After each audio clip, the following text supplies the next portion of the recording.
En 4 ans, la guerre en Ukraine est devenue une guerre des drones. Et pour protéger hommes et matériels, les deux camps ont recours à un équipement capital. Le filet de camouflage. En Russie, leur production est une priorité nationale, selon Vladimir Poutine lui-même. Во всех регионах создаются волонтерские братства. Если посчитать общую площадь изготовленных ими одних лишь маскировочных сетей, выйдет 20 миллионов квадратных метров. En enquêtant, nous avons découvert une entreprise française présente en Russie qui contribue à cet effort de guerre. Sukden, abréviation de sucre et denrées. Cette multinationale de l'agroalimentaire emploie 4000 personnes dans ce pays. Parmi ses clients, les géants Coca-Cola ou Nestlé. Des publications sur les réseaux sociaux russes et dans la presse montrent comment ces usines fournissent, en parallèle à leurs activités, des filets de camouflage à l'armée, mais aussi des machines pour les fabriquer, des protections pour les blindés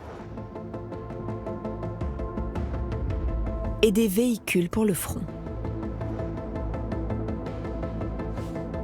Elle a aussi financé l'achat de matériel high-tech pour les troupes russes. Que répond Sukden face à ces révélations? Enquête sur les dessous d'une collaboration très discrète.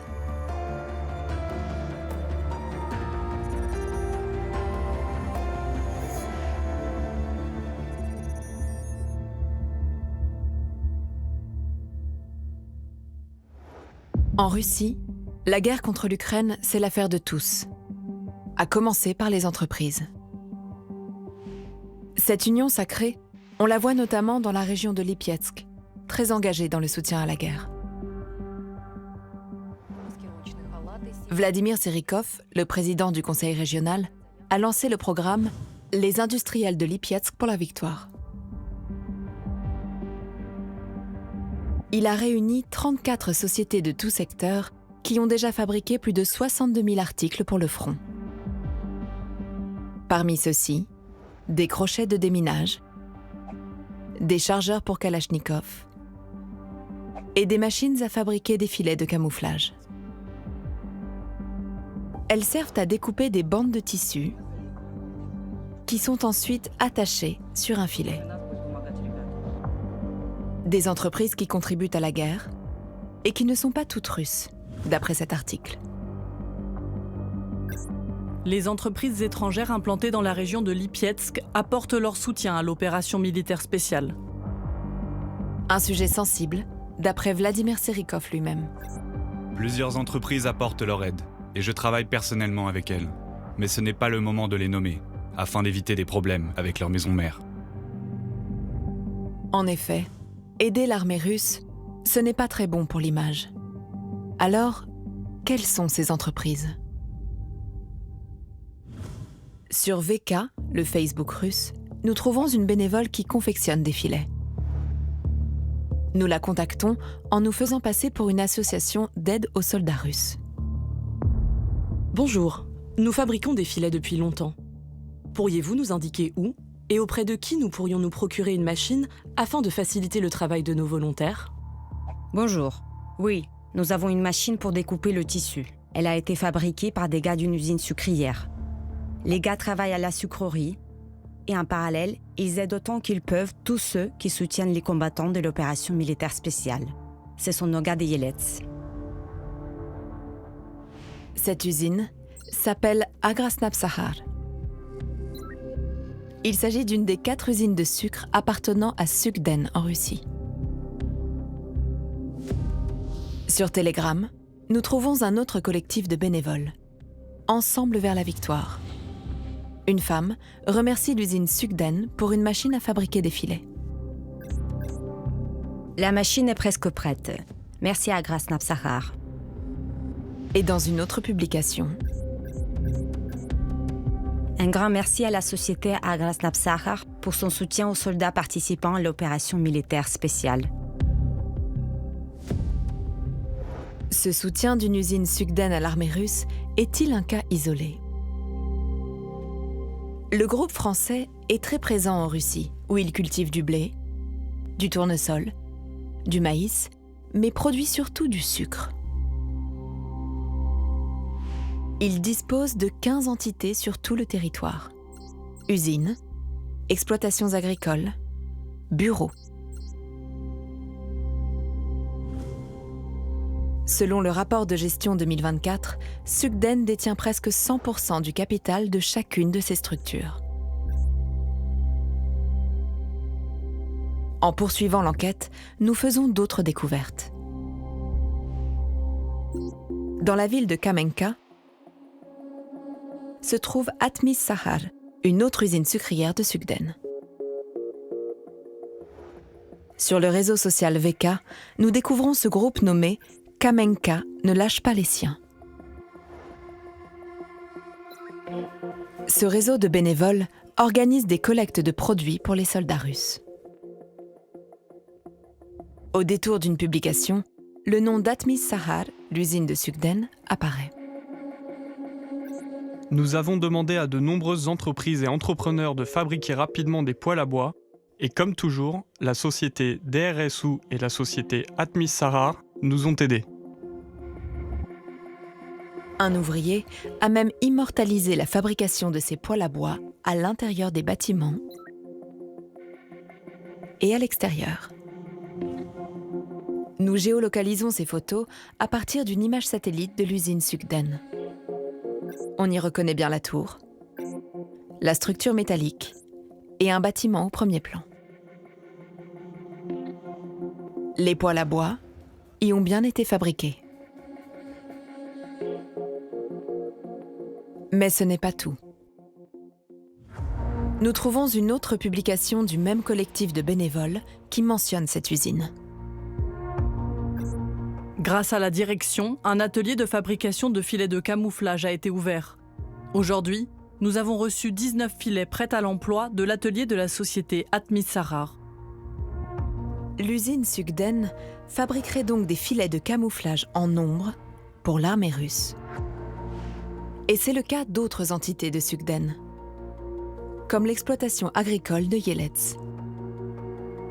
C'est écrit dans ce post télégramme d'octobre 2025 d'un groupe de bénévoles.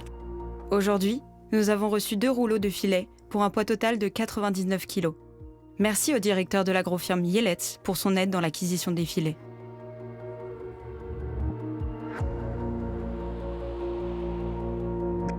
Et dans un post VK, nous découvrons que l'exploitation agricole d'Ouspensky fournit des couvertures anti-drones pour les combattants de la 810e brigade d'infanterie de marine. Cette brigade a participé à l'assaut contre la ville ukrainienne de Mariupol, presque entièrement rasée en mars 2022. Dans sa guerre contre l'Ukraine, l'armée russe ne compte pas que sur les filets de camouflage pour protéger hommes et matériel. Elle utilise aussi d'épaisses plaques de caoutchouc.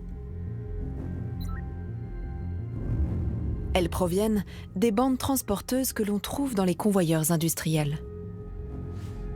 Une fois découpées, elles sont utilisées comme protection pour les chars. Et là encore, des usines Sugden sont impliquées. Dans ce post VK d'une association, on peut lire « Une autre demande est arrivée de Donetsk pour des bandes transporteuses en caoutchouc. Nous avons de nouveau fait appel à Andrei Gennadievitch Harchenko et une fois encore, il n'a pas refusé. » Andrei Gennadievitch Harchenko n'est autre que le directeur de Atmis Sahar, filiale du groupe français. Des bandes de protection précieuses pour les soldats russes, qui les réclament pour conduire leurs attaques en Ukraine, selon ce bénévole sur Telegram. Un de nos compatriotes appelé Kuba, du 283e régiment de fusiliers motorisés, s'est adressé à notre groupe pour demander de l'aide dans la recherche de bandes de caoutchouc destinées à protéger le matériel contre les drones et les éclats d'artillerie lors d'actions d'assaut. Et c'est l'usine Sugden de Dobrinski qui va répondre très massivement à l'appel de Kuba. Nous avons expédié aujourd'hui à notre combattant 200 à 300 mètres, nous n'avons pas compté, mais vraiment beaucoup, de caoutchouc. Nous tenons à remercier pour leur compréhension et leur réactivité les représentants de Dobrinski. La victoire sera à nous.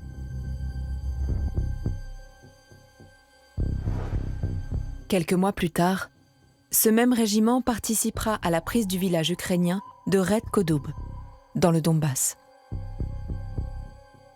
Ce soutien de l'arrière est capital pour les unités russes, comme le dit ce militaire qui s'exprime depuis l'usine Azovstal de Mariupol, où l'armée ukrainienne résista 3 mois durant aux assauts russes.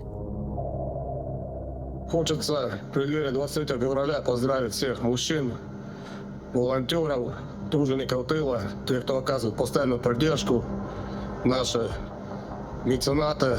Вспоминаю, как это было в начале, когда не всего хватало на фронте, но вместе мы обеспечили фронт, обеспечили продвижение нашей армии настолько. Lui, c'est Alexandre Koklin, adjoint au commandant de l'unité cosaque, Barz 20. Ce militaire, nous l'avons retrouvé dans un environnement bien différent. L'exploitation Ouspensky du groupe Sugden. Il est venu décorer personnellement les employés de l'usine, comme le montre ce reportage. En présence de la direction et de l'administration locale, 25 médailles sont distribuées. Вы все труженики тыла. И такие же герои, такие же солдаты, как и на передовой. Dans cette usine, ce sont des véhicules que l'on fournit à l'armée russe. À l'arrière-plan, on aperçoit l'un d'entre eux. Il a vraisemblablement été renforcé. Des éléments de protection y ont été ajoutés. Работники машино-транспортной мастерской хозяйства чинят, восстанавливают транспортные средства, которые дарят бойцам на СВО для выполнения боевых задач. Также бесплатно ремонтируют личный транспортный часть. En enquêtant, nous retrouvons sur le front ukrainien l'un de ces véhicules offerts à l'armée russe. Dans ce poste VK, des soldats remercient le directeur de l'usine, Alexandre Maltsev. Спасибо огромное Петру Георгиевичу Данчину, Дагаде, Мальцеву Александру Георгиевичу за увазь. Эти машины, в этих машинах мы очень нуждаемся. Они будут помогать нам на передовой. Ce modèle est un UAZ 452. Il est très prisé des militaires, comme on le voit dans ce clip à sa gloire.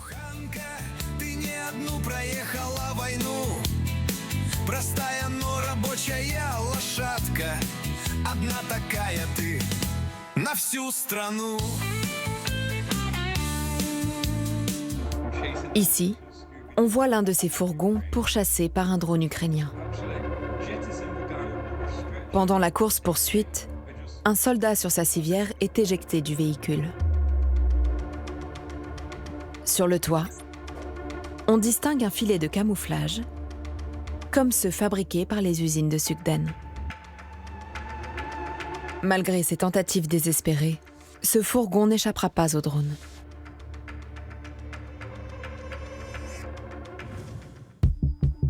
En plus des contributions matérielles, nous avons trouvé au moins un cas où une usine Sugden aurait participé à des collectes de fonds pour équiper les soldats russes. Elle est mentionnée dans cet article de janvier 2025, soutien aux combattants de l'opération militaire spéciale. Parmi les contributeurs, l'usine sucrière de Tbilisky, appartenant à Sugden. Avec l'argent récolté auprès des donateurs, 13,7 millions de roubles, soit plus de 150 000 €, une association a pu envoyer sur le front des véhicules, des jumelles, des détecteurs de drones, des chargeurs de Kalachnikov, des brouilleurs de drones et des stations radio. Contributions financières, machines à découper, filets de camouflage et protection pour les blindés, véhicules pour le front. Notre enquête révèle l'ampleur de la participation de Sugden Russie à l'effort de guerre.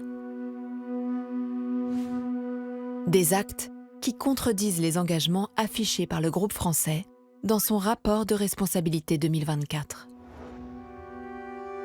Sugden y affirme soutenir l'objectif de développement durable numéro 16 des Nations Unies qui concerne la paix, la justice et des institutions efficaces. Nous avons demandé à Emmanuel Daoud, avocat spécialisé dans le droit pénal international, si Sugden risquait, selon lui, des poursuites. La réponse est oui.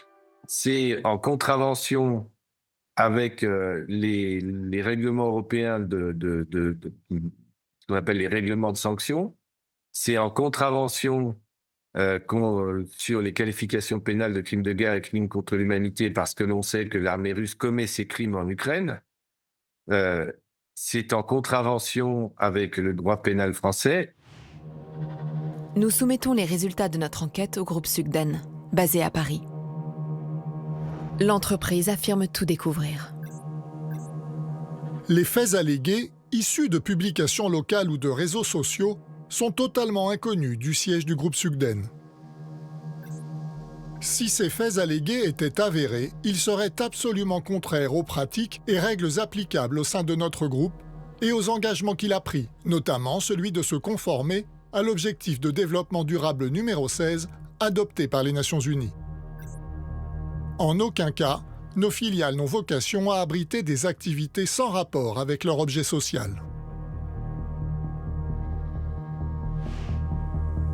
Sugden se désolidarise de ces entités russes, dont elle détient pourtant près de 100% du capital.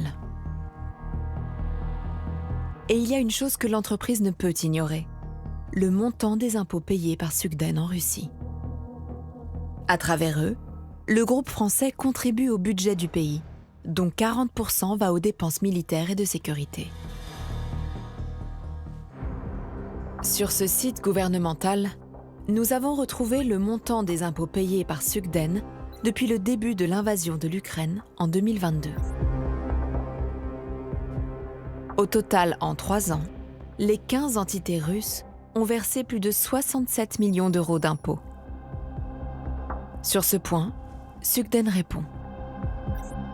L'utilisation par l'État russe de ces recettes fiscales est totalement hors du contrôle des sociétés qui y sont assujetties et a fortiori de leurs actionnaires étrangers. En faisant le choix de rester en Russie, Sugden est confronté à une question centrale.